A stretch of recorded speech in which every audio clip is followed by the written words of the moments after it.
কেন depreciation calculation করা হয়, ওয়াই ডিপ্রিসিয়েশন?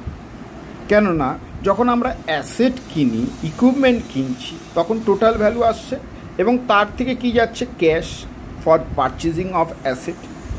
এইবার আমি তো ব্যালেন্স শিটে বসিয়ে দিলাম অ্যাসেট সাইডে, কিন্তু এর লাইফ কি 1 ইয়ার? না, এর লাইফ মোর দ্যান 1 ইয়ার।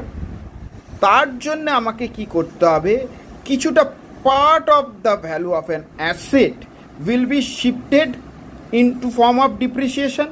তার মানে এর যদি লাইফ 10 বছর হয়, তার মানে প্রথম বছর 1/10 of the equipment value will be transferred, এবং তার ফলে কি হয়ে গেছে, ডিপ্রিসিয়েশন দেখানো হচ্ছে আর এর খরচা হিসেবে দেখানো হয়েছে। তার মানে আমি খরচা রিকভারি করতে পেরেছি, তাই জন্য ইকুইপমেন্টের ভ্যালু কমিয়ে দেবো in the name of depreciation. এইবার ডিপ্রিসিয়েশন কত রকমের হয়, straight line, written down value method, আর একটা হচ্ছে স্ট্রেট লাইন। স্ট্রেট লাইনের ফর্মুলা কি, original value minus scrap divided by useful life.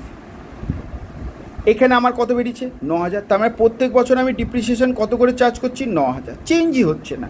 Wire as written down ভ্যালুতে 10% করে চার্জ করছি, প্রথম বছর 10,000, তারপরের বছর 9000, 8100, 7290। তার মানে কি হচ্ছে, রিটেন ডাউন ভ্যালুতে ডিপ্রিসিয়েশনের ভ্যালু কমছে, ওয়্যার অ্যাজ স্ট্রেট লাইনের ভ্যালু ডিপ্রিসিয়েশন ভ্যালু কনস্ট্যান্ট আছে। কেন, এই যে গ্যাপটা হচ্ছে 9000 আর 7290, it is due to the repair cost. কেননা রিটেন ডাউন ভ্যালু যার ওপর চার্জ হচ্ছে তার কালে দিনে রিপেয়ারের খরচা লাগবে, তার জন্যেই এর ডিপ্রিসিয়েশনের ভ্যালু কমছে, ওয়্যারএস যতদিন যাচ্ছে এর রিপেয়ারের খরচা বাড়ছে।